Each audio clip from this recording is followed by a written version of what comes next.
Well, I should do the.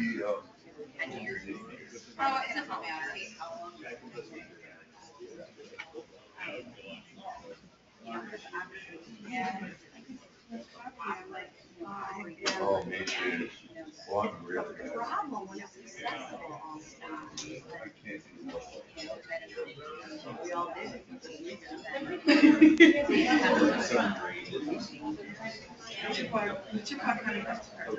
Hey, you're so sweet.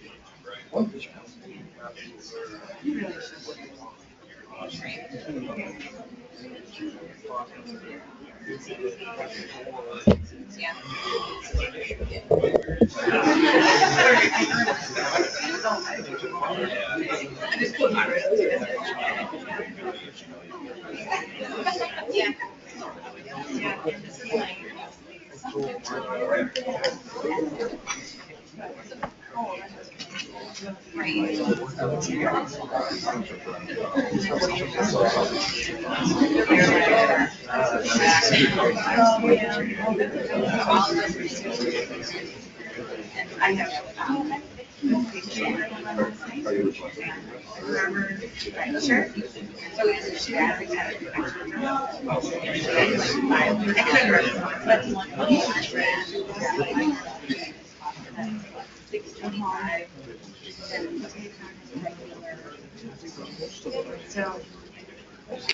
Okay, it's 10:30. Hopefully you're in the right room. If you don't love beaches, beach science, beach management, maybe you're in the wrong session. This morning you heard about, what did we talk about this morning?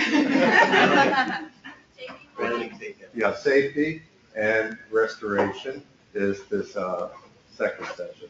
So what you're experiencing here is kind of like a new growth for the Beach Association. We're moving a little bit, we're diversifying away from just E. coli and monitoring and talking about some of these other very important issues. This is your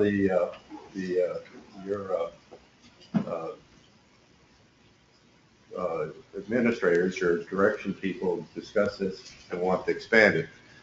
So we're,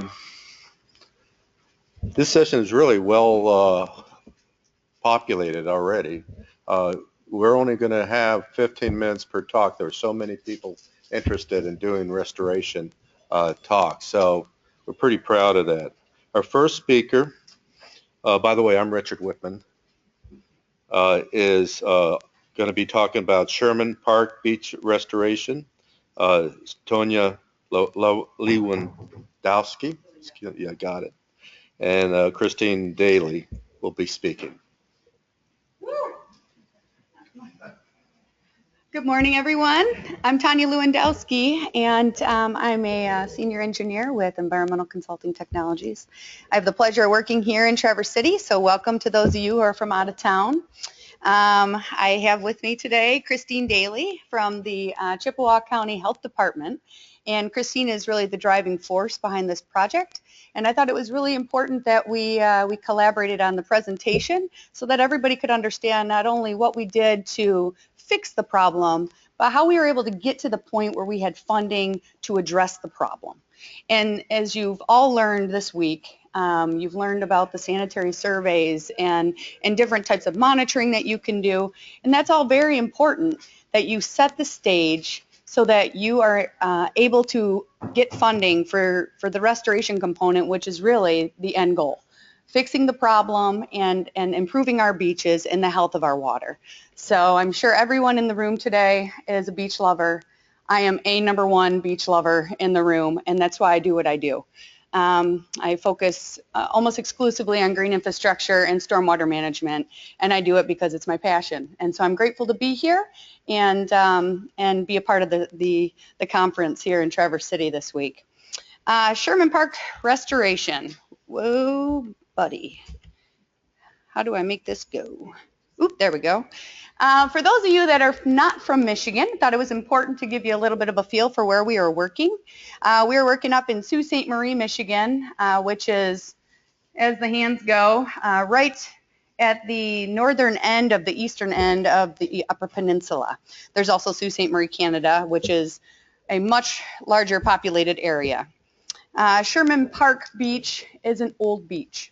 And Christine was able to dig this picture out of the Historical Society just to give you a feel for how long this has been around. So it's not only a recreationally used beach, but also something that's just near and dear to the community. Here is an overview of what Sherman Park Beach looked like. And a couple of things that you notice right away is we have a couple of jetties that were sticking out on either end of the beach here. That a jetty are these rock structures that came out, as well as all the impervious area, because the beach is surrounded by a campground. There's a large water treatment plant that you can see in the picture, as well as the park and a lot of residential neighborhoods surrounding this. So the impervious surface was all draining straight onto the beach, and the storm sewers were all draining straight onto the beach. Click. And because of that, the beach suffered closures. 79 days the beach was closed over a 3-year period from 2010 to 2013. And there was a lot of erosion, and there was also an E. coli problem, primarily again from the excessive stormwater runoff that was coming through this beach. And is one of the only beaches in Sault Ste. Marie, which is hard to believe. You've been here in Traverse City, and I hope you had the opportunity to drive along our shoreline. We are all so blessed to be a part of the Great Lakes, and this is the largest beach in Sault Ste. Marie, Michigan. And so it's extremely important to the community that this beach be open, as well as for their tourism season. I got to be a better clicker, it turns out. I got it. Yeah. Ooh, ooh, ooh, ooh, ooh. You can use the space bar. Yeah, just go. There we go. Okay. So this picture here, this is just to give you an idea of the stormwater runoff areas that the beach was suffering from. And it's pretty obvious when you look at the pictures. But again, we have all the impervious parking lot areas that are just sheet draining right onto the beach here. And then we have pipe outlets where you can see the massive erosion that was taking place, and they literally discharged right onto the beach. We actually had some pictures of these areas after some massive storm events, and you could fit a person in these erosion areas. So it was a very serious problem, not only from the E. coli and nutrient standpoint, but also from a safety standpoint. A beach is a place where you take your family and where you take your kids. And so this was a problem that needed to be addressed for more than one reason. I don't know why. I know, I'm trying. So again, there was stormwater issues at the beach here, and there was also a bird fecal matter problem, as a lot of beaches unfortunately suffer from seagull problems, and that leads to seagulls hanging out at the beach. And so all these factors contributed to the nutrient problems that Sherman Park was faced with. Go spacebar. Yep, there it goes. This picture is a little hard to see, but this one is a good representation of what happens when you have all these excessive nutrients that are filtering onto your beaches. Not only the erosion, but this picture, actually, if you could see it better, it's green. The water is green. And this is where little kids sit and they play. And I don't know about your kids, but mine love to put their hands in their mouth. And so it was something that was at the forefront of the community that they really needed to improve this area. So here we were. There was a beach. It was highly used by the community, loved by the community, and there was some serious problems that they needed to address. And so I think that this is a valuable conversation for the entire crowd, is not only recognizing that there's a problem, but understanding how to fit your puzzle together so that you can align yourself with different funding sources like we talked about. Because ultimately that is typically the biggest hurdle, is how to pay for it. How am I going to pay for all these improvements? And so with that, I'm going to let Christine come up and give you a little bit of a history on how the health department was able to align themselves with the goals of some grant sources. Yeah, and between Tonya and I, this presentation is like 90 slides, but we had to like shrink it down into 15 minutes. So we're trying to give you as best of an overall picture as we can. So, okay, so I'll talk a little bit about Chippewa County Health Department, our sampling history. For the last 15 years, we've worked with Shannon Briggs at the DEQ to monitor the beaches. And like Tonya said, 79 days closed and 2 summers. That's, I mean, our seasons in the north are very short. Like we have maybe 3 months of a summer. So when you have closures that significant, that's a huge impact on the community.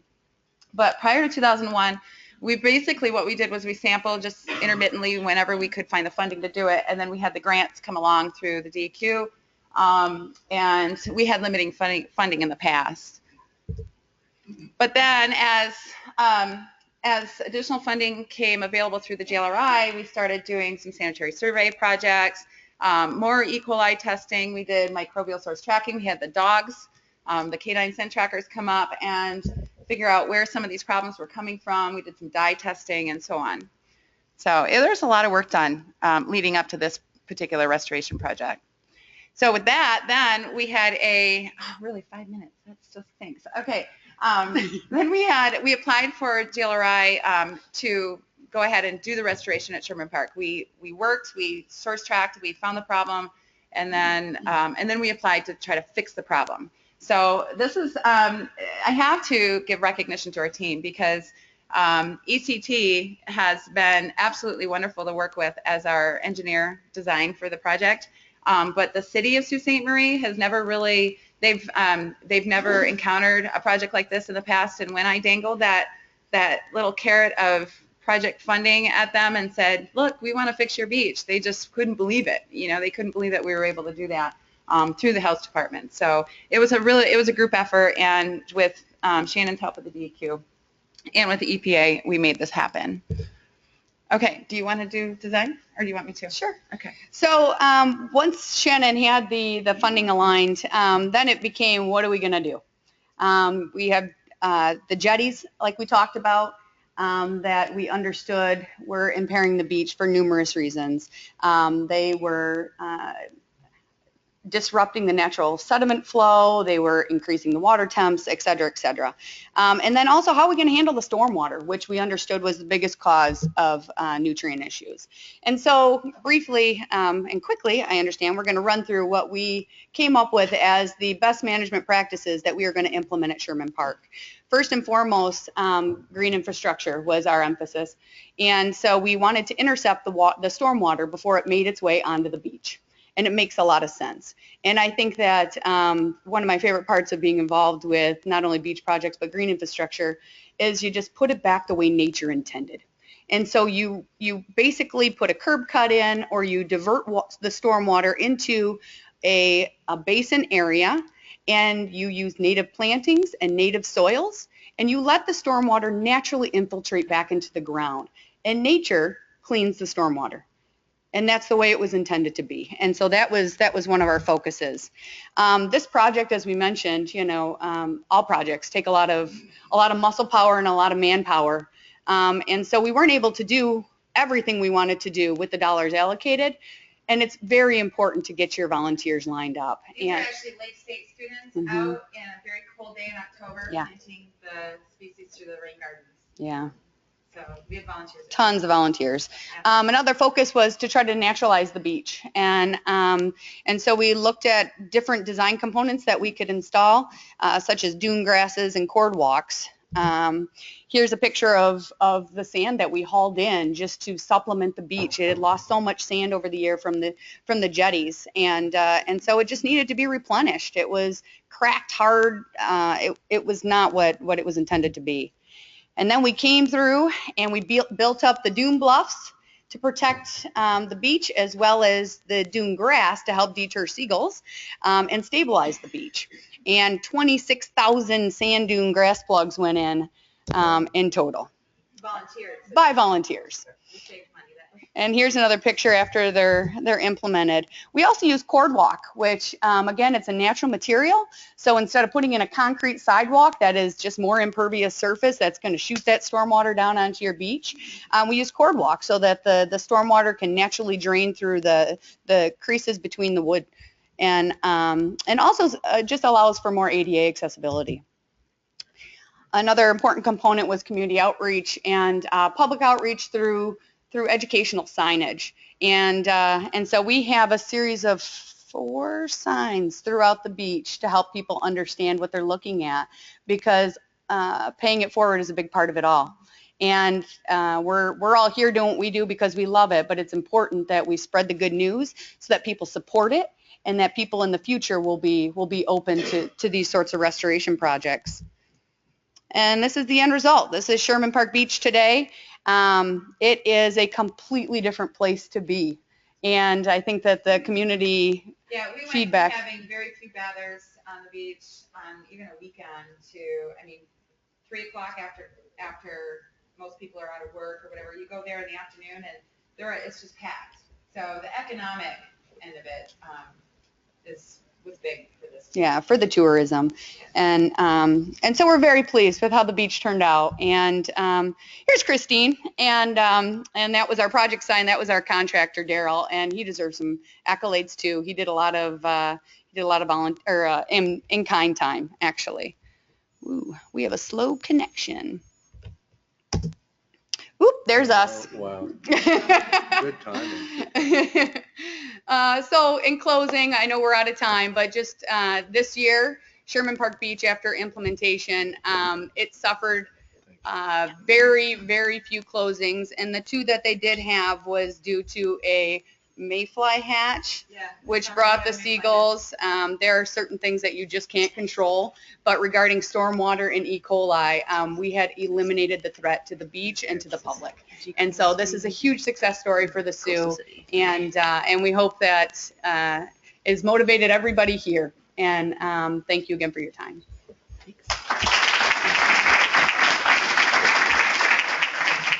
There's a lot of seats up here. You don't have to stand.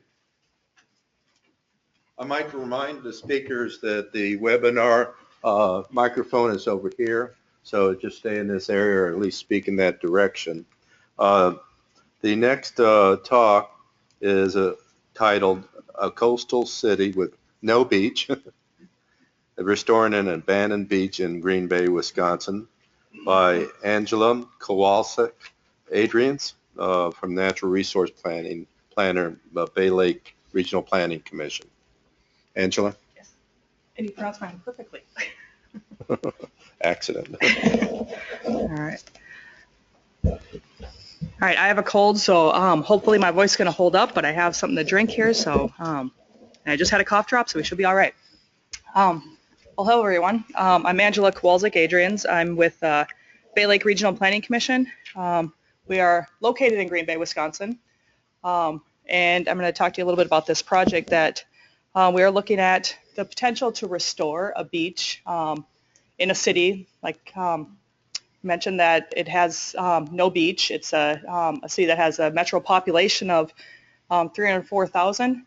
So I'm going to kind of walk you through the process of just looking at if we can restore a beach. I don't want to ruin the surprise, but there is no beach yet, but we're still well on our way. So let's see. Okay, just to get started, I just wanted to explain a little bit about why I was involved in this project, or why the Bay Lake Regional Planning Commission was involved in this project. Our Regional Planning Commission covers this area. We cover northeast Wisconsin. And the next map I have kind of shows you a little bit of idea where we cover, but we cover 8 counties along the shoreline of Lake Michigan. So we are often involved in a number of coastal type projects and beach implementation work.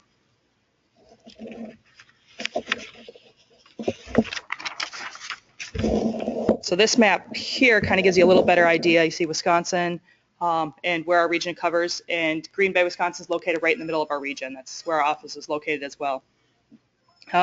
We cover 400 miles of shoreline, and Bay Beach is located in the city of Green Bay on the Bay of Green Bay, right where you see the red star. And next map I have gives you kind of a little closer idea of what's all going on at Bay Beach. So in this map you see the red inset, and that is where Bay Beach is located. It's approximately 800-foot beach.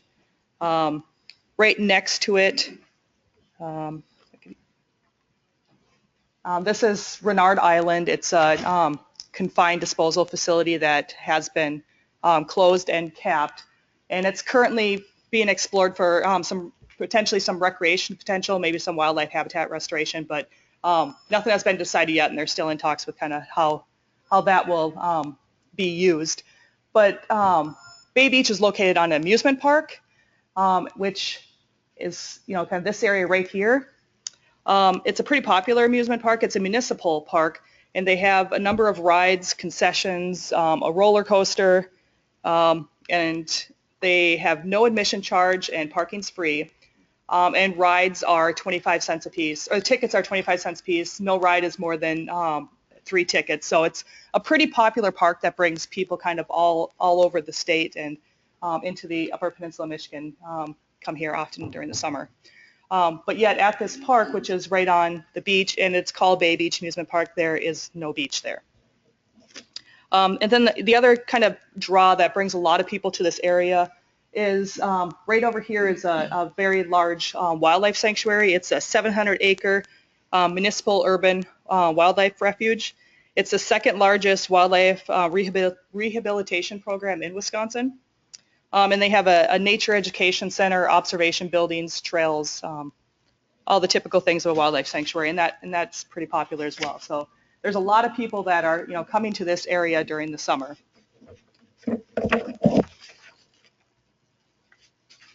So Bay Beach has a very long history. It used to be a beach. It was founded as a swimming beach. Actually, it was a private beach resort. Back in 1892 is when it was first established as a private beach resort. These photos are probably about from the 30s, and it was very popular at that time, but it was closed due to pollution in 1943. At that time, when it was very popular and very well attended, well visited, it had a dance hall, a bar, they had a bathhouse. And then they had a 90-square-foot, 2-story covered pavilion where they had a number of different, like, big band performances and stuff going on there. They had presidents coming through visiting the area, so it was very popular back in the day. Actually, swimming was so popular that in the early 1900s they had a trolley that ran from downtown Green Bay out to the beach. And they had swimsuit rentals. And I mention this because it kind of gives you an idea of how many people came to the beach. So they rented swimsuits at 10 cents a piece, and they grossed an average of about $450 a day doing that. So there was a lot of people coming to the beach. Yeah, and even though the anecdotal information is that the swimsuits are very popular rentals, even though they were never returned dry or free of sand when the next person would rent them and head out to the beach. But unfortunately, Bay Beach began experiencing frequent beach closings in the 1930s. They had issues with untreated sewage. There was cheese factory pollutants going right into the water. They had oil slicks, waste from canning factories and paper mills. So a lot of those early problems that a lot of waterways face prior to the Clean Water Act. So by 1943, the increased pollution began causing illnesses, skin sores, all the typical problems with swimming in polluted areas that caused the Green Bay Board of Public Health to permanently close the beach to swimming.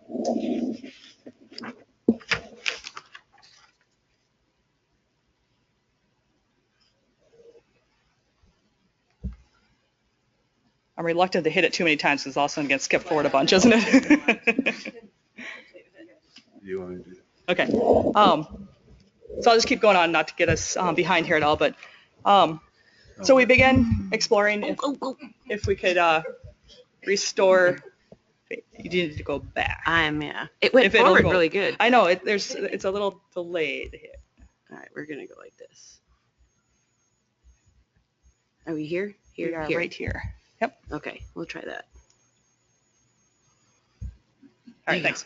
Okay, so in 2011, our Green Bay Mayor, Jim Schmidt, who is still the current mayor, he was reelected now for his next term, he made a comment in the Green Bay Press Gazette, our local paper, that restoring Bay Beach is kind of a long-term goal of his. I'm not sure in what context caused him to make that statement, but it was, kind of something that the community's been asking about for a while. Why do we have, this amusement park? It's Bay Beach. We don't have a beach. So it's something that's been talked about for a bit, but in 2011, the mayor made that statement. And that kind of started some discussions among natural resource planners and professionals in our area about what is the current condition of Bay Beach? What's the water quality looking like?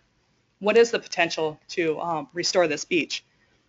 So in 2012, the Bay Lake Regional Planning Commission received a grant from EPA under the Urban Waters Program to undertake a study of what it would take to restore Bay Beach. What is the current water quality looking like, and maybe what kind of action steps would need to be taken to restore the beach if there is the potential to do that.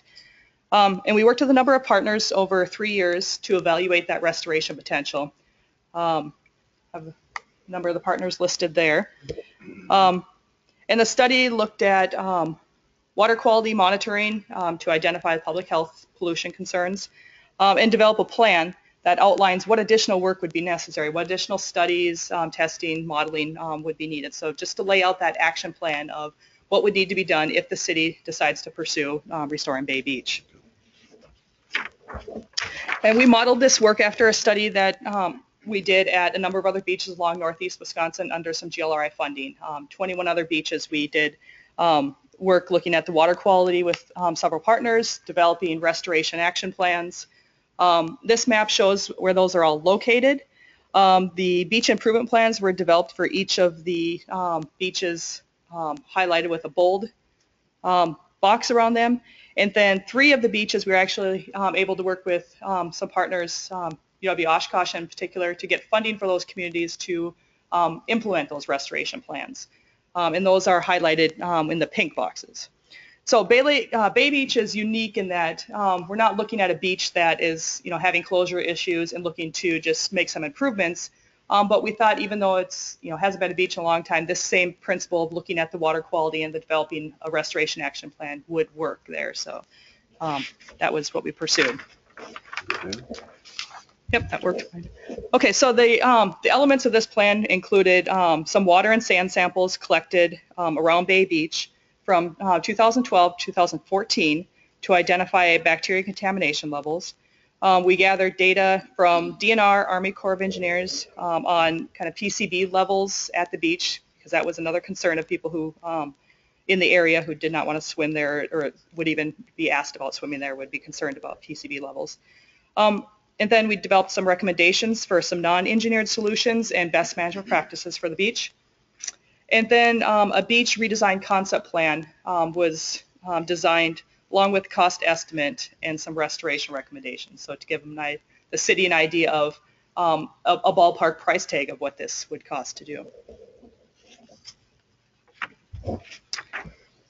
So we worked with University of Wisconsin Oshkosh as our contracted water quality lab, and they gathered 3 years of water quality data to identify public health risks of swimming at Bay Beach. And we collected data on levels of E. coli and microcystin to get at, since harmful algal blooms are a concern in Green Bay, they collected the microcystin toxin data to provide information about how those concerns might affect Bay Beach. Okay, so this figure here shows the mean E. coli levels collected spatially across Bay Beach from west to east. I'm getting short on time, so I won't spend too much time with this, but basically the samples were collected twice a week during the summer over 3 years, or more like 2.5 years. We got a little late start the first year, I mean. Approximately 56 samples were collected and analyzed from the center of the beach at 24 inches, which I have circled there. So at that regulatory sample collection. And then an additional nearly 500 investigative samples were collected. Boy, the time goes fast with these presentations. Okay, so the level that you see right here, the yellow line, is the advisory level. So for the mean E. coli levels, there was very few times that there were any exceedances above the 250. And then we did see an increase from 2012 to 2014, but it wasn't seen as any trend. There was just different changes in the weather conditions, wave conditions. So over the 3 years and the 56 samples collected, we would have had 14 advisories and 2 closures during the beach season, the 3 beach seasons. So these results for Bay Beach are pretty much on par with the recreational water quality seen at a number of Lake Michigan beaches in Wisconsin. So nothing that really raised any red flags with E. coli levels at Bay Beach. Okay, so these are the microcystin samples of the toxin concentrations based on twice-a-week sampling during the summer over 2 years. This just got 2 years of testing, not the full 3 years. 56 samples were collected and analyzed for microcystin from the center of the beach at 24 inches. 38 samples had concentrations below 4 parts per billion, which is the low risk level based on the World Health Organization guidelines for safe recreational water. And 19 samples were between 14 and 20, so moderate risk. But the main take home here with microcystin at Bay Beach is that it's very temporal, and sampling, our sampling may just indicate that we missed any blooms. So it is recommended that we need to continue to look at what some of the harmful algal bloom concerns may be for Bay Beach, whether it be additional microcystin testing or some other model that might give us a better idea of what some of those concerns might be associated with HABs. Okay. So we had the couple other pollutant concerns I mentioned was PCB and mercury, and this was mainly a concern at Bay Beach just because of its history in the Fox River and Green Bay about PCBs and mercury. So I'm going to kind of skip over these couple slides because I'm out of time, but basically what was found with mercury and PCBs, we collected information that was already readily available, looked at some of it, had some DNR toxicologists look at the data, and found that PCBs and mercury are not a concern for recreational contact in Bay Beach. There's a concern for fish consumption as it moves up into the fish tissue. So we were able to alleviate the concerns of the city and the residents that swimming at Bay Beach, there would not be a concern with PCBs and mercury, even with its proximity to that confined disposal facility. So some of the concerns we do have, though, is safe access to Bay Beach. And on the picture on the left, you can see that we don't have real great access to the beach. There is a flood control device installed by Army Corps of Engineers in the early 70s that makes it unsafe to even get to the water. So this is a concept design plan that was put together for Bay Beach, and it called for establishing some safe access by adding sand to cover up that flood control device to get and have some cord walks coming down where you see the yellow, or I mean the pink areas, just to get that safe access. We have a lot of phragmites in the area to remove, so we have all that to face, and adding vegetation to deter gull use and geese use. Quick move through these. I guess I didn't time this very well. This is just a Google SketchUp image of what that design plan would look like implemented.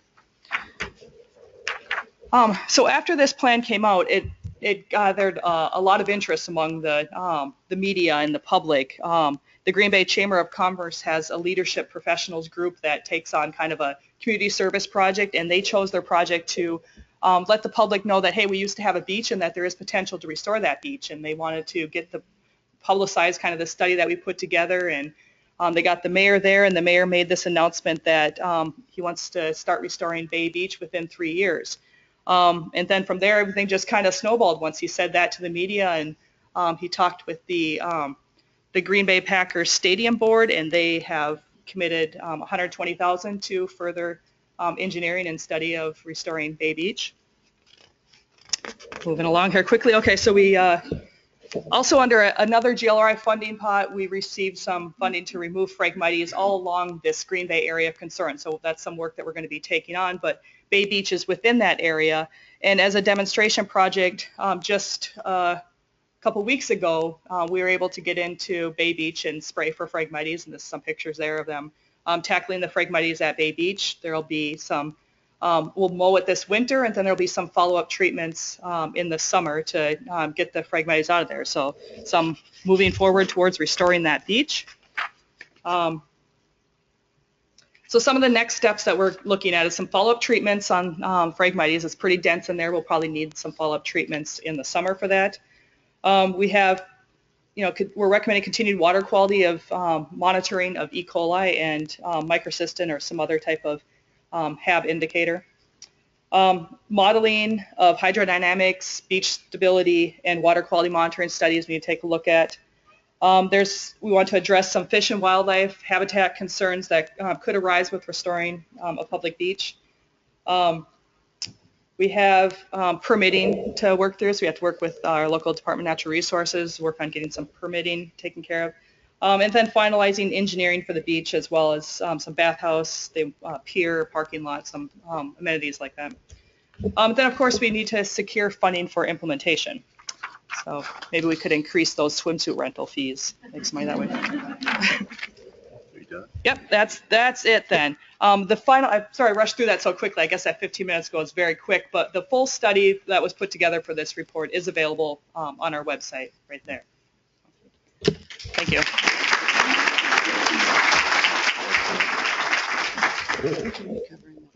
Yeah, I'm not worried. Okay. Angela, you did very well. This is really a experiment on how well you do in time and instrument stress. Start out slow. Done very, very well.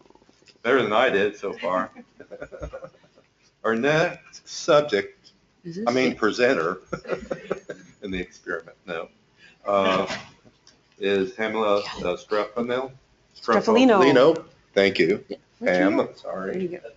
We tried, didn't we? Titled Improving Water Quality for Maumee Bay State Park, Restoring Ecosystem for Health. And I can take care of the computer if you want me to. Okay. Well, good morning. When I was thinking about talking about this improving water quality for Maumee Bay in restoring ecosystems for health, I thought the best way to do this was to start from the beginning. This has been a 10+ year project. So I'm going to try to squeeze 10+ years in 15 minutes. Originally, or historically, our area looked like this. It was also known as shoot, I forgot. Anyway, the Great Black Swamp. Get up here and you lose your mind. Today, this is what Maumee Bay State Park looks like. As you can see, this is our Lake Erie swimming beaches. They have an inland lake, and right here, this is Burger Ditch, which is also part of the Wolf Creek watershed. My part of this began in 2003, 2004, where I was in collaboration with USGS Donna Francie, and part of our work was trying to determine where E. coli was coming from in relation to the beach. There were several beach closures, and everybody kept blaming everyone else. What we found was our biggest source of pollution was right here, and this is the Wolf Creek watershed. So from that, we wanted to find out what was going on in the watershed. So we installed a monitoring system with the hydroacoustic Doppler velocity meter, or ADVM. And one of the reasons why we had to include this in the monitoring station is because we had a lot of backflow from the lake. So what we wanted to do was try to figure out what instantaneous discharge was, and to see what the E. coli looked like. The top graph is just a time series of discharge. It's hydrograph discharge versus the E. coli. And this bottom one here shows a little bit closer view of what's going on. So we all kind of figured that we would get a lot of E. coli as the discharge increased. But what we didn't realize is how these lower discharge points where we get the really high E. coli.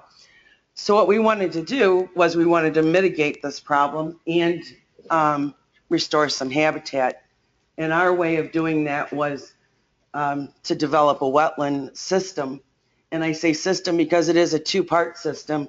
We thought we would design a wetland up here, and we also then included this back here, which is a sedimentation pond.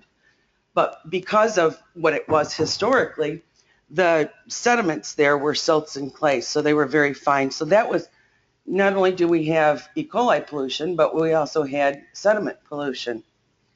So in designing the wetlands, we needed all this information. We needed the E. coli data from the watershed.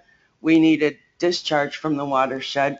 We also had TSS, or total suspended solids information, and we also had some phosphorus. And I will say too, originally this started out as an E. coli or fecal pollution problem, and later it turns to something else again.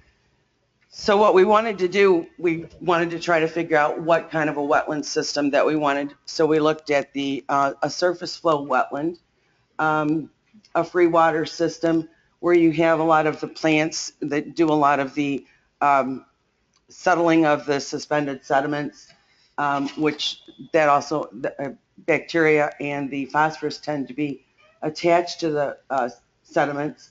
Well, we also looked at subsurface. Subsurface we felt would be a little bit maybe better because we wouldn't have the problem with the mosquitoes, standing water.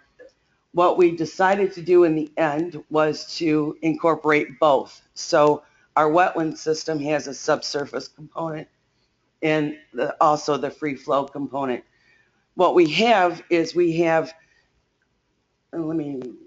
so this is what the wetland system looks like now. In this section right here, we do have a pump, and we have several catchment areas here. The pump takes some of the water from this pond up into here, and it starts up at the top and just flows through these catchments and on subsurface. This pond right here, the ditch flows into this pond. Here's some of the preliminary results of our data. So we're looking really pretty good. This is where the pump releases the water right into here, and it flows this way. This is Burger Ditch. So this is what we have coming into the wetland.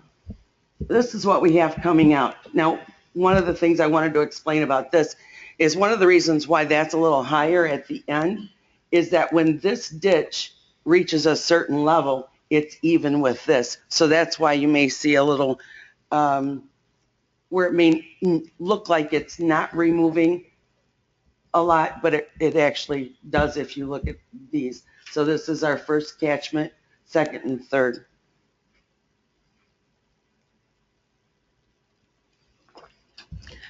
The wetland system just came online this summer. We received our GLRI grant in 2011.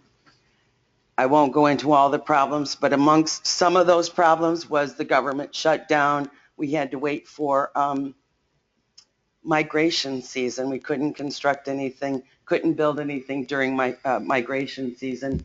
But as you can see from our preliminary results taken in July and August, it's doing a fairly good job of removing the suspended solids, orthophosphate, total phosphorus, and bacteria. And as I said, this was originally a problem just for bacteria. But as we all know, the algae problem got really bad in Toledo. So now the big focus is on these two issues right here. And the system works just as well for the nutrients as it does for the bacteria. Our second portion of this system was the sedimentation pond. We did not want our wetland system to be overwhelmed by suspended sediment. So upland, we wanted the sedimentation pond to help remove some of that sediment. Traditionally, throughout this area, farmers and the cities and the states have to come in and dredge, even the small drainage ditches. The Maumee River is continuously being dredged throughout the summer to remove some of the silts and clays. We expect that we're going to have to dredge this portion. We are partnered with City of Oregon. They've agreed to take on this project as part of this wetland system. So how much does that remove? That actually does very well. It does just almost as well as the wetland system does at removing some of the nutrients and some of the bacteria. So we really feel that, well, as you can see in the yellow, this is the inlet to the pond, and I'm going to move back a second, which that's where this would be, and this is where our outlet would be. The water coming in is much higher and it's much lower. We're really excited about the information, and even though it's only been up for a few months, we see this continuing. And this is what the sedimentation pond looks like. Now, some of the questions that you may have or may not is, what about the wetland system being a source of some of the nutrients itself? We've planted at the wetland system over 80 trees, bushes, and then we have, I think, 500 plants that we planted so that when it comes to the phosphorus, you can recycle some of those plants or even the trees to remove some of the phosphorus. We've also planted just as many here in this location.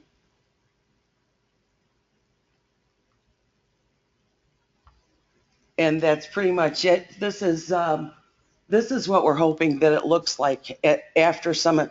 We just got the trees and the bushes planted last fall and this spring, so they still have to mature to do their job completely.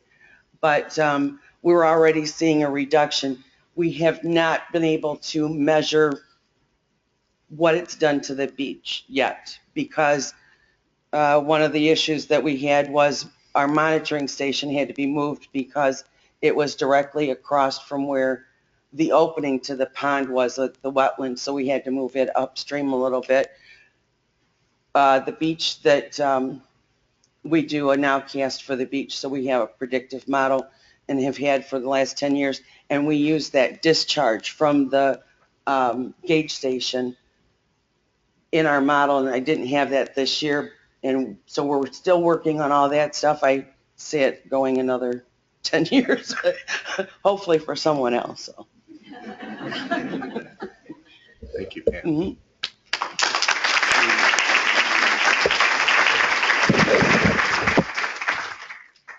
I think what we'll do is, you want to hold the questions to the end?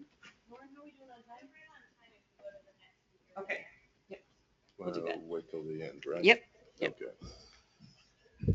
So our next speaker is Lauren Hoffman, and she's going to talk about Chrysler Beach restorations, stormwater improvement in the urban area. Lauren? I have an alternate. She has an assistant today. Oh, okay. Introduce yourself, Barry. Yeah, sure will.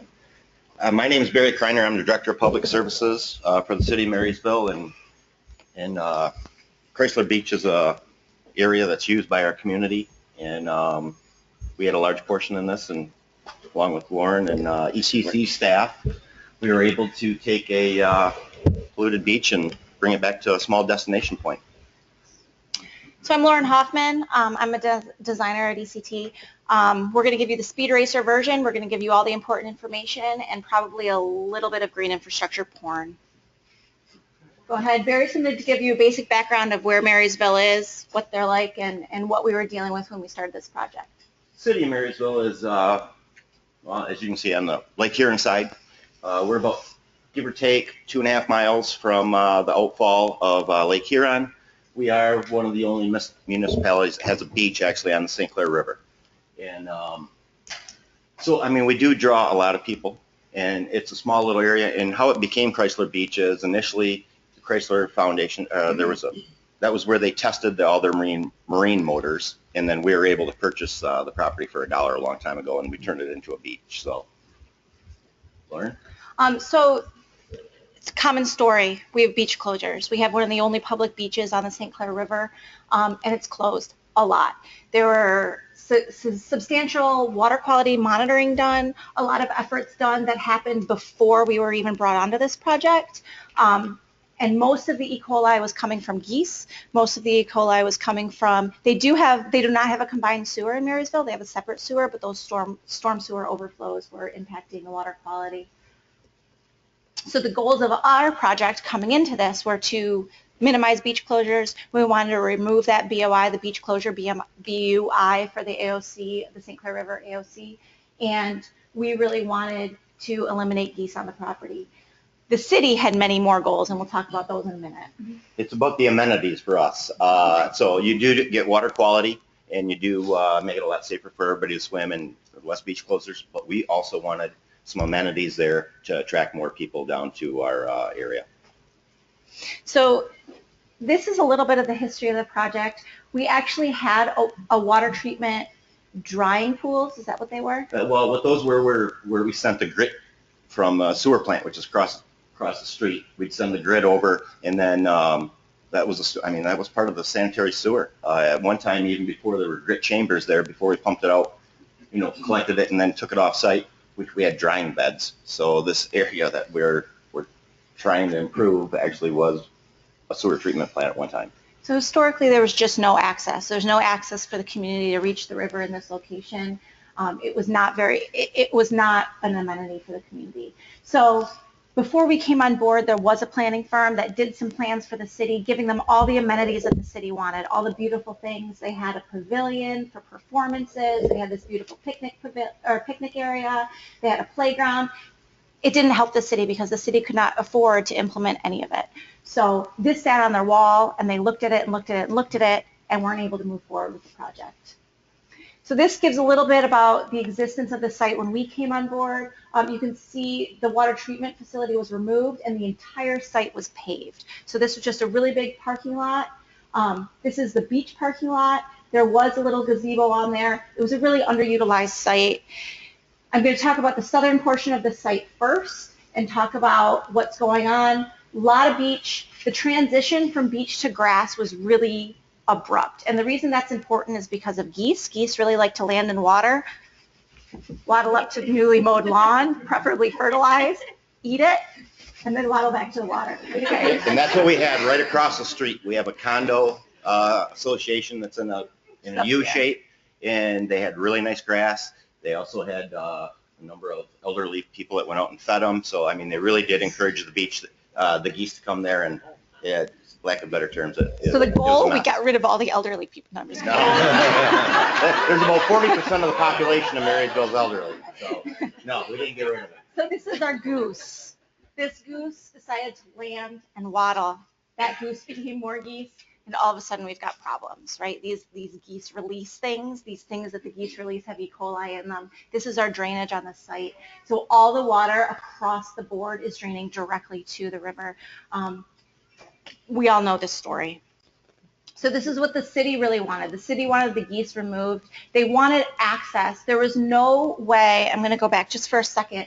In this parking lot, if a mom showed up with her toddler to go to the beach, there was no way for her to move safely without walking directly through this parking lot. So they really wanted access, and they wanted water quality, at least a little.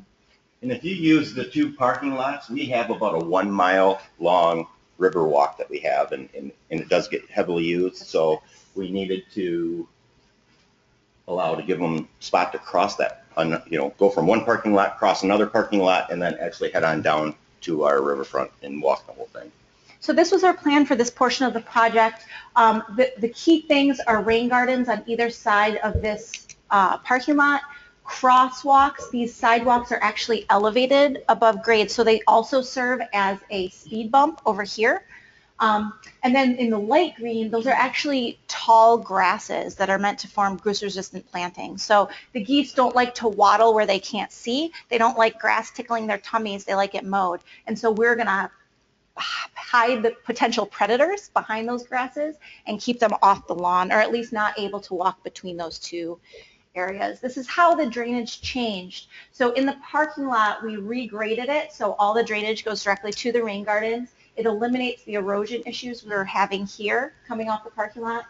And then we did not change any of the grades in this area, but those goose-resistant plantings had a separate purpose where they would slow that water down. Because the grasses were taller, the water couldn't fly over it as quickly, the surface flow. The grasses took up a lot of that water. There was more infiltration. And then any kind of coarser particulates, solid matter that was in that stormwater was able to settle out as the water slowed before it got to the beach. Moving over to the north part of the site, you can see this is the erosion of the beach. This was the sidewalk connecting the two beaches, or the two parking lots, sorry. Lot of pavement, lot of asphalt. Okay, so this is the lawn, okay, that we were talking about before. There's a lot of underutilized space, right? A lot of parking, a lot of impervious surface. And a lot of neglected areas too, I should say. So these docks were located right here. These were the outboard testing docks from Chrysler. They were completely fenced off with a 12-foot high, beautiful chain link fence with vines growing all over it. The seawall was separating from the edge. So there was this huge thing. There were plants growing out of it. It was not only, it was dangerous. It was dangerous. It was fenced off. It was something that you didn't want your high schoolers playing on a Saturday night. These are some panoramics. You can see it's just really underutilized and a lot of space. This is the drainage the way it was existing. All of the stormwater that landed on this site either went directly to the river or it went into storm sewers, which went directly to the river. So this was entirely set up to drain as fast as possible into the St. Clair River. And here's our beach that we're trying to protect. But that was the mindset at the time, that you wanted sheet flow to go as fast as you could out to the major source and take it away. So, I mean, at the time, it was built to the standards that were there, and everything's changing. So that's one thing that, you know, we got involved with ECT, and they kind of steer us in the right direction. So the other thing I want to point out are these. There was a lot of storage that was happening on the site. Not really what the city wanted. When we talked to the city, we said, what do you want? What do you want on the site? You have this riverfront site. What do you want for your downtown? And these are the things they talked about. They didn't talk about storage. They didn't talk about concrete and asphalt and empty lawn. This is what they wanted. So this is what we gave them. So this was how this was reworked a couple times as these projects happen. Well, we had some elections too, so that kind of changed things. I mean, anytime you get a turnover in your mayor and council, I mean, they tend to put their own fingerprint on stuff. But this was our final design. Playground, new bathroom with fish cleaning station, fishing pier, new docks, removal of the old docks. This part's really important. We took out the seawall. We made a naturalized shoreline, which will eventually be vegetated with native plants. Rain garden, rain garden, rain garden. Picnic area, wave break. Here's the drainage. In an effort to save money, we wanted to not regrade the entire site. Thank you. We have 5 minutes. Not regrade the entire site. I just want everybody to know we have 5 minutes. I'm almost done. And so we really picked out the low points. Where was the water already going into those storm sewers? How can we create a rain garden there? And for the most part, it happened. This was the one rain garden that came off the list to interfere with this drainage. But given that there's grass in that area, we know that there's some infiltration. And we were able to, I'll talk in a minute about how much impervious surface we were able to remove. This is the funding. Some people care about the numbers. We got a GLRI grant, which really helped with the stormwater part of that. We got a DNR trust fund grant, which has helped with the recreational portions. We were able to capture the 1 inch of stormwater for 2.5 acres of this site. So our drainage area was 2.5 acres. We were reducing the impervious surface by 0.7 acres. This is also all, 90% of this is in a floodplain. And we added 17,000 square feet of plantings that are able to infiltrate that water. So this is what it looks like now. This is the aerial. You can see the goose-resistant planting areas. You can see the rain gardens built. This is the picnic area. The recreational features are currently under construction right now. This is a close-up. So this is the picnic area. It's green now. The rain gardens are in. The actual walks and picnic tables are happening now. This is the erosion that was at that beach parking lot. This is what it looks like now. These are the goose-resistant plantings when they were first planted, breaking that transition from beach to lawn. This is the access that we were talking about for mommies and toddlers. This is what it looked like before. Next guardrail, stopping you from walking through. So pretty. Isn't it beautiful? Yeah. We changed that. Water quality, this is what happened. This is where stormwater used to be and drain right into the river, and we're capturing it. We're supporting native plants, supporting habitat. So what's the data actually say in terms of E. coli? Too soon to tell. It really is. What you see here are these are total beach closure days for St. Clair County. The blue are the beach closure days at Chrysler Beach. So we're really interested in minimizing this blue compared to the orange. So as overall environmental conditions make it so that there's more beach closures, we want to still stay low blue. So we've only had one sampling season since construction, but we feel good about it. Access to the river. We added this river walk. We have stamped concrete. We have area for fishing directly off the seawall where there is still a seawall, and the storage is no longer used there. This is the playground, and we really wanted to maintain the culture of what's important to Marysville, and Marysville really is this post-industrial site. When the playground company came back to us with their original plan, it was like trees and like, I don't know, logs and frogs.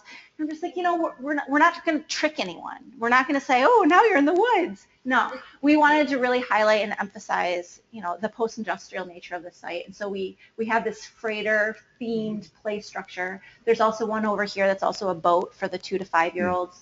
And then this is an awesome picture where the freighter's actually going by at the same time during construction. And Marysville's known for a couple items. One, their schools. Two, it's a good mix of elderly young families and just south of Detroit, so they commute back and forth. But we also have a couple Chrysler plants in our area, so we do have a number of industries. We have an ethanol plant, and the third would be recreation for all. So that's a big key, schools and recreation. So before and after the picnic area, this is where the picnic area is currently being built on that green area. The boat ramp is usable now, it's wider. The grade is a lot less steep. We don't have boats and trucks bottoming out on the way in and on the way out, and there's a dock that's really functional. This is what the new dock looks like compared to the old dock. And access. All of this is accessible. And what's key for me, okay, so you always have a match no matter what kind of grant you go after. So you either find a good corporate citizen, which we found a couple, and they donated small portions, but the key is I have a talented staff. We built the docks. So, with in-house labor, and that's what we use for in-kind match. It's just, that's a big thing. I draw really pretty pictures. He makes it happen. We're a good team. Yeah, yes, we are. This is a habitat. We really wanted to include habitat. Like I said, this is going to be all planted with native plants. All the rain gardens are planted with native plants. We have a living shoreline 1/2 mile down the road, all for pollinators, all for songbirds, dragonflies, all the things we want. The BUI is going to be removed in 2016. All the suggested removal language has been drafted. It's all in the works.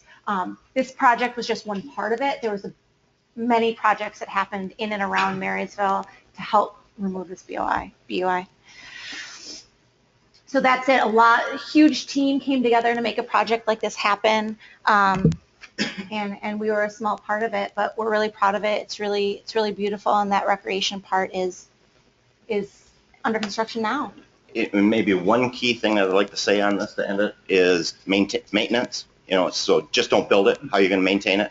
Well, we got together with everybody and we had some booklets put together. So my staff was trained in it. Along with, we have a group that's called Friends of the St. Clair River. They come and they do 2 cleanups, maybe 3 cleanups each season, which is huge for us. So we can get the high school students involved, anybody that needs some credits or goes out there for academics and stuff like that. So we do draw in a large group of people 3 times a week. We do have a beautification commission. They never show up.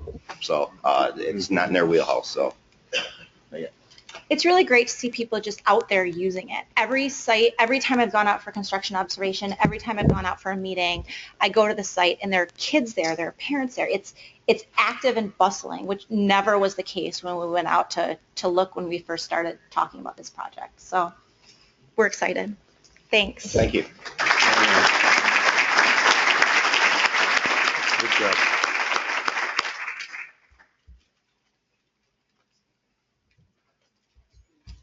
I'm reluctant to introduce the next speaker because I probably butcher the guy's name. You want me to introduce you? No. And I'm also reluctant to read the title because that would take half my time. But even with that, it's going to be difficult to acknowledge all the authors. Patrick Jackson is the principal investigator, followed with Paul Bushka. These people are from Illinois, Indiana, Wisconsin. It's very complex, so we're trying to talk about 3 different beaches, so plan on me running out of time. And, I'll cut you and off. think of this as merely a trailer rather than a full presentation, because we've only started this summer. We had Brewerly by Panahali, Steve Corsi, Jim Dunker, Julie Kinselman, Merrick Nevers, and yours truly. So can you change for me? You got it. Yeah, thank you. So the 3 parks that I'm going to be looking at are George Park in Indiana, which is famous for its frequency of closures, nationally known for that. It's impacted by the Grand Calumet River, birds, algae. 63rd Street Beach, which most of you know about in Illinois. Notice there's 1 in every state because we have 3 state USGS representatives. Birds, algae. I put a question mark. They could be true of every one of them because we really don't have the 100% counting of all the bacteria. And North Beach, also a famous beach, Julie Kinselman's Racine Beach, which is probably better known in terms of sources, urban runoff, birds, and algae. And so our question was, well, these beaches have been steady. Some of them have been restored. Some are initially getting restored. So how well have we done? Okay, that seemed like a reasonable question to ask. So the kinds of things that have been done is gull deterrence. When we talk about gull deterrence or even geese deterrence, let's be aware that those are symptoms many times. They're not the causes. So if we get rid of these gulls and geese, they're there for a reason. They're not just sleeping, okay? They do loping just like they do in parking lots, but we still have not many times advanced to the causation. We have dune plantings and we have circulation problems. We have storm water runoff and modifications and beach grooming and so forth. So this is the first year. Actually, we've only started some of these projects just a month or 2 ago. Okay, don't expect a whole lot of results. Okay, you'll hear next maybe 4 or 5 years as the data comes in how well our evaluation are going. So we're going to be looking at conceivably pre and post, and there's even a climate change element. So decades later, we'll see how well the designs worked, or the BMPs. Next, please. So we're going to be looking at continuous monitoring through Dopplers. We'll use fairly sophisticated techniques, modeling, both dynamic and statistical. We'll have, and we do have SONs out there looking at DO and specific conductive temperatures and wave height and so forth. We'll look at synoptic stays. will have and have. You'll see today some AUVs that have been done, and so side scan sonar. We're really got the whole army of USGS and some private people that are going to be participants. This is a large project, long-term project. Next, please. So we'll start at the biological side and then go to the physical side. We're looking at E. coli, obviously. We have DNA markers for gulls, dogs, humans, and metabolic metagenomics. That's a new area that it's just exploding, okay? So if we just look at the response of a single species, where there's so much noise and there's so many, it's just like looking at community structure of a forest. You're really not going to see the kind of subtle changes that you would in the stability of the community. So by looking at a whole community structure, you will see shifts in the forcing factors that cause the distribution of that community because of its integrity. We're having sanitary surveys, bird counts, IDs. We're looking at the impacts. We're looking at dry and wet weather events. And then, of course, this is, of course, on the upstream side, the communities there as well. So not just the beaches, but the areas that are driving the water quality of the beaches. Next, the first one I want to talk about is George Park. That's the Indiana beach. You remember in the dugout where they said they had to go like 9 miles out of the way, and they just started the first morning, and they have to go around. That's the peninsula that they're talking about. Can you imagine your first day and having to canoe this 300-pound kayak around that steel mill? It would scare the hell out of me. And then they had this really horrible water quality shock, okay? That's the Grand Calumet coming out, okay? And that Grand Calumet comes around the side. You see the streamlines there. You see how fast it comes? Okay, that's what we're talking about in those safety issues, how fast the water comes. But then as it comes in, can I go over here? Yeah, you want a laser pointer? No. It comes in, it all circulates in here in the stagnant water, and that's where the algae is, the zebra mussels, and that's where the gulls are, the cormorants and the geese and the ducks and everything. And that's why we close the beaches. Okay, next one. These are really cool, especially if you're into hydrology. These are transects by the AUV, and these are ship lines that have gone in, okay? And next slide. These are my favorites. I'm a linologist. Look at this thermocline, okay? This is 1,000 in feet, okay? This is the AUV. You see this beautiful hypolemmion, epilemmion, warm, red, and the thermal line, okay? And so you see these currents, okay? They're coming in from onshore currents coming in and then returning, okay? One of the more interesting things is classically, the currents are supposed to follow the thermocline. You see, these are not, okay? These are a little wide. And so there's already some interesting science going on. But bringing the E. coli in, the debris in, deposited on the shore, taking the stuff out, okay? And this is fairly common. So this is just the geese portion, enumerating during the sanitary surveys, but also collecting the stuff of the microbial studies and markers. Next, please. Well, the area of concern committee, the technical committee have engaged the Michigan State University and the Indiana folks, USGS, to look at different ways to augment flow. Okay, one of their favorite ones, by the way, that little ship there is one of our favorite casinos. And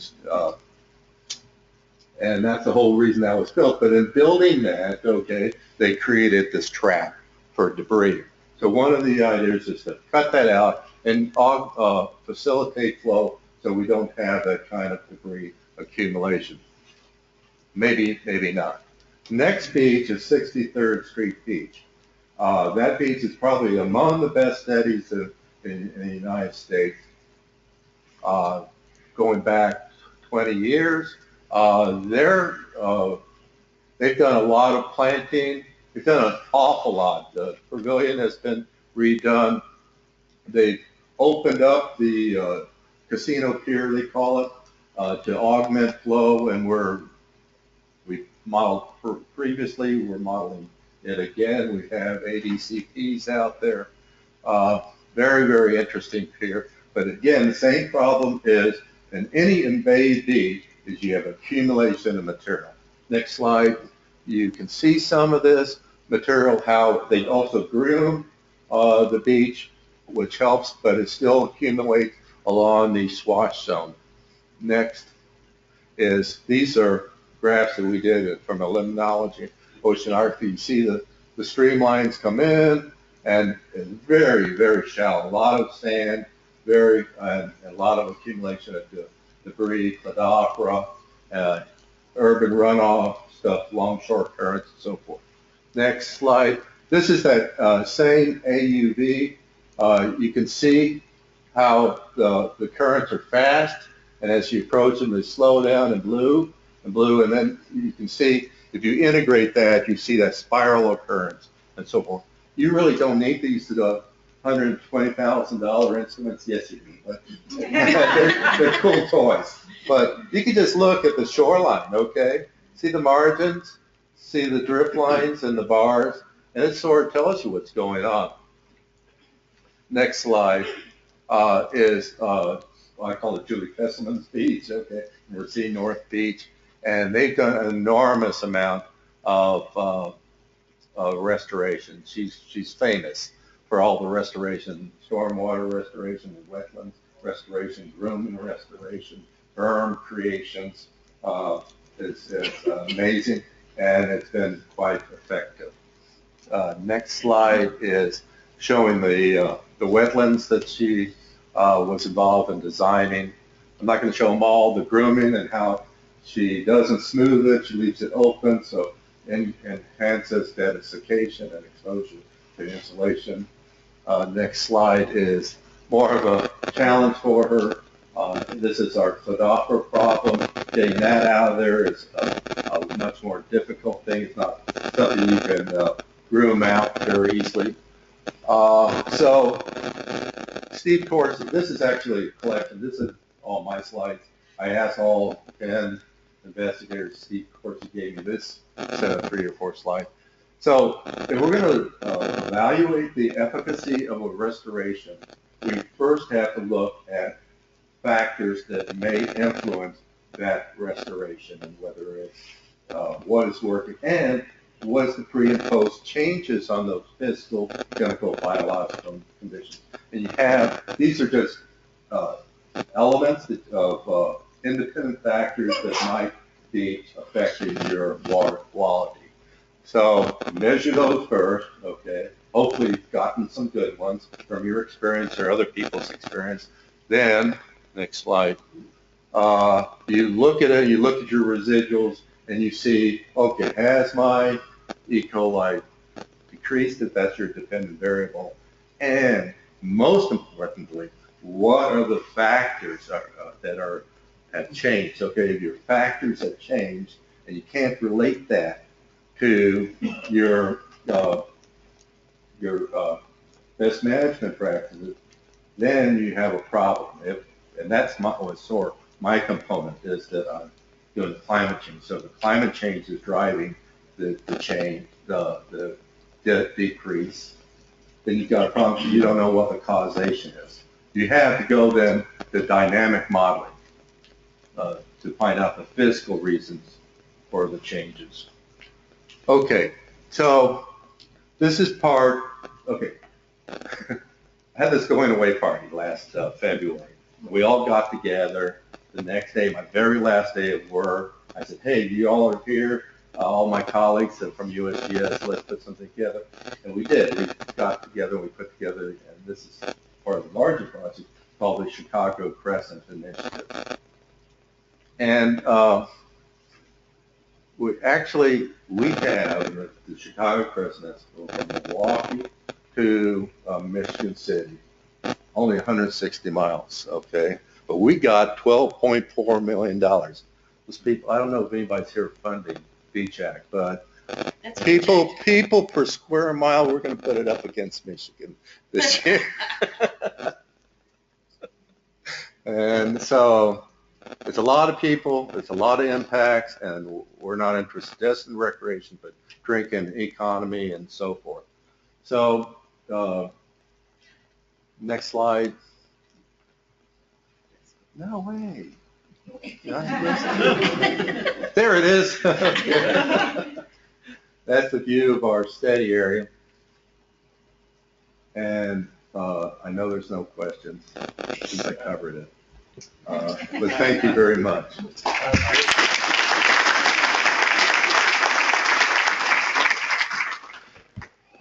So we'll bring everybody forward. You can bring everybody forward. Yeah, so everybody that spoke, if you'll come forward and offer yourself for questions.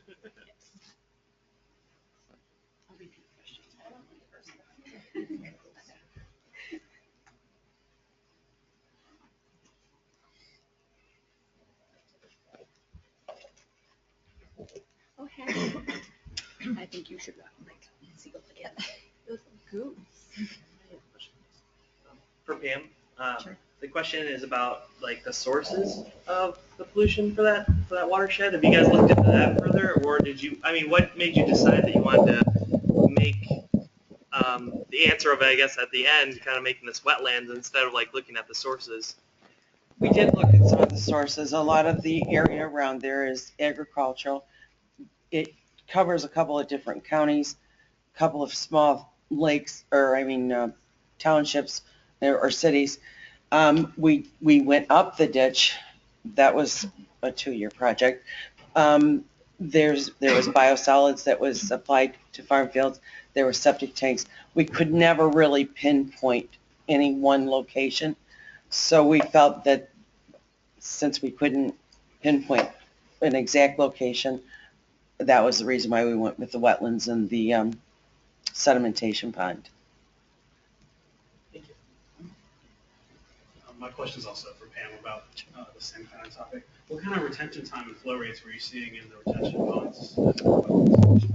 Restate the question in your response. He's asking about retention in the wetland ponds. I really don't know at this point. It's still real preliminary. We have a master student who's looking at that. He's taking core samples. He's trying to determine retention, accumulation. So I don't have that next year. The year after, we'll probably have more answers about that. But since it just came online this year, we're still all the data is still real preliminary. Yeah. My question is for Lauren. I was interested that you said 90% of that park is in, or that beach is in the floodplain. Mhm. So does your restoration plan, is it different because you know it may flood? All right, so the question is, Chrysler Park is in a floodplain, and how did your remediation plans work with that? Yeah. So in terms of infiltration, we just wanted to create more impervious surface and more opportunity for that water to go somewhere other than the sewer. So slowing down that water is going to help remediate flooding. As that river comes up, having more opportunity for that water to go places without just being sent right back to the river was better. The other thing that it really affected was in terms of the recreational features. The building FFE had to be 1 foot above the floodplain line. So there were some things like that that were affected because of being in the floodplain just from a permitting perspective. But in terms of actually creating more space for water in that floodplain, it was really just the rain gardens and providing more opportunities for infiltration. You didn't have to change your plant selection or? No, I mean, the plants we choose for rain gardens are already really variable and can handle a lot of inundation for a short period of time. So in terms of plant choices and stuff like that, no, that was pretty standard for what we would plant in that region, knowing that it's going to be inundated and droughted anyway. Because really, green infrastructure are like little mini flood events. Anyway, so. Mm-hmm. Yeah, we go. I guess for the whole group, I I'm not a restoration person. I want to learn how to do it. Where's the place you go? Where are all the lessons learned, the best practices? Where's the place? Here. Right here. The, Honestly, the, the book has not been written. right. So the question to the webinar audience is, where do we go to get training, or where are the plans, or how do you know how to do this? And the response is it's here. It is. And I'll just jump in real quick. If Kim or Greg or Julie were here, they would say the remediation plans come from the sanitary survey work. Because after you do the sanitary surveys, you're like, oh, you have so many of these gulls. What are we going to do with all these gulls? Oh, well, maybe we'll start thinking about how can we be smarter than a gull? Or how can we be smarter than a goose that waddles, waddles, waddles? And that was a great, we're going to do waddle practicing at lunch. But, Holly, yes. All right, Michael Beach, for anyone who wants training on a DVD, Holly Wyrick has them. She has them here in the room. And if you're online and you want one, you'll have to email her. So Holly Wyrick. Right, yeah, this is like an example of several projects that were conducted in Wisconsin by Julie and Greg and Kim on mitigation measures that were implemented each based on sanitary survey findings. It's only 28 minutes long, it's a great DVD, excellent tool, so. Yes. And is Pete here? Great projects, love them all, and I did every single one except. Yeah. Going there. Yeah. Pete, so one of our other good friends from Wisconsin is here. Pete, did you want to say anything about any of this? You're kind of like our lead guinea pig on a lot of these things. Well, I think all these projects are different, but they're all the same. And I think it was more about we're trying to renaturalize these beaches. At least the work I've been doing, we've done a lot of work in Wisconsin. We're trying to mimic natural systems. We're trying to use filtration. There's certain things we can control. There's certain things we can't control physically. And stormwater is certainly one of the things we generally can't control. So it's not rocket science. Like I said, every beach is different, but I think if you watch the video, I'll sign it for you. But I think it gives a good overview of some of the projects and some of the things that we're trying to do to grow the region. And I think a lot of the concepts that are on there video probably apply to the areas. Right. I just think it's a perfect EPA funding opportunity. I see these right to build something even larger, and it's not just about the Great Lakes regional area. I mean, I think there's a lot of learning opportunities here that should be collated and shared. Right. Well, and I think that a lot of the funding sources, there's an educational outreach component with most of them. And so that is the great opportunity to get out educational signs for people who don't want to or can't make it into a room to listen to you talk. Just these little bits and pieces all come together and the power of good word, just sharing what you know with other people and that really is how the good word spreads and what we're doing. Yeah, there's a question. I just want to say that if anybody has questions regarding bird mitigation, that they can come ask me, because that's what I do. All right, could you introduce yourself? I'm Vanessa, I'm with Wild Goose Chase and Migratory Bird Management, and we did the gull mitigation at Joyce Beach, as well as we do it at Cedar and 57th Street beaches in Chicago, and we did that pilot study after seeing North Beach in 2011, when we did the gull mitigation there. We also do Bradford Beach and Southwood Beach in Milwaukee. I would just say the amount of information that we've simulated compared to, say, like wetland restoration or prairie restoration is a drop compared to a Great Lake. It's just infinitesimal. And we're just using examples of things that have worked, maybe a handful that have worked. And so you're right, Michael. There's a book to be written. You're retired. You got some time on that. Yeah. We're going to have a green infrastructure handbook. It's fairly new. So that will cover more of your kind of urban BMPs, rain garden, some of those infiltration basics. So it's not specific just to beaches. It's not only urban, but it's has that flavor of kind of the urban BMP. It gets fairly detailed with kind of I wanted to do and how to take into account your sources and your flows and things like that. So Right. It's good. It's still a lot. Right. And I'll just mention that these are the Cinderella stories is what I call them, the success stories of how you take a bad beach, make it great. And it changes your economy. It changes the culture of the community. The trick is, though, so we have EPA and we have health departments and we're all monitoring and we can tell you where the good beaches are and what the problems might be at some of the bad beaches, but we don't own the beach. We need that local connection. We need to talk to the local officials. They own the beach.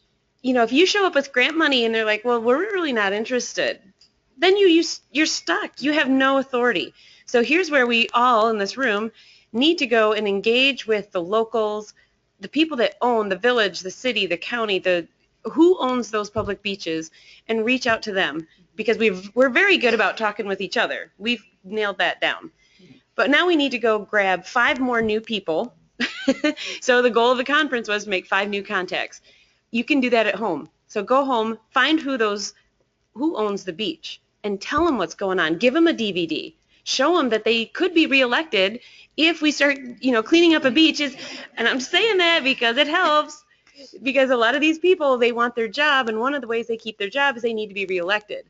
So if you show up with a $10 million project, it's going to sink.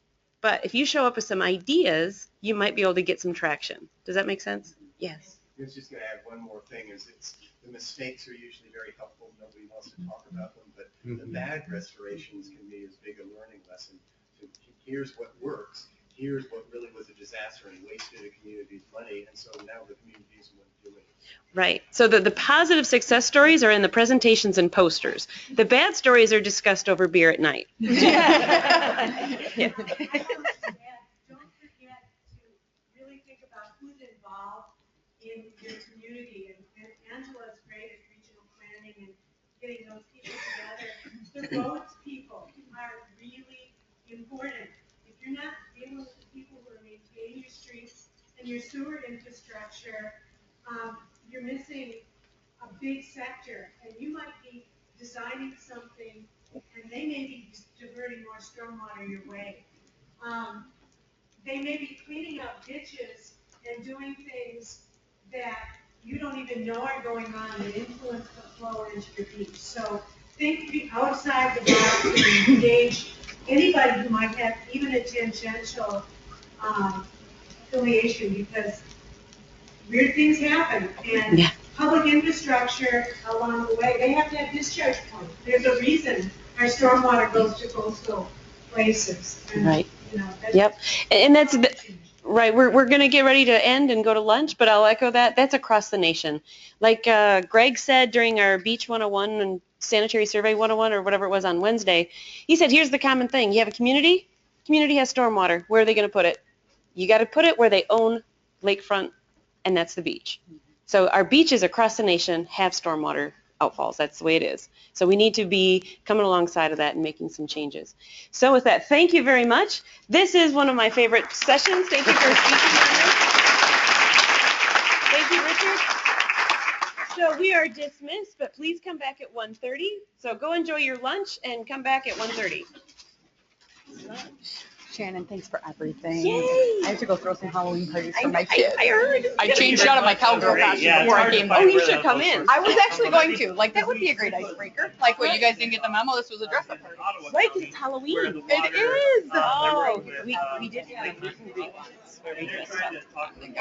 It was fun. We had Batman. Well, I think that gentleman too had a really good time. I was thinking that we need to do these conferences to follow some of these beaches. Yeah. And if they were maintained. I think that's the best lesson learned right there, is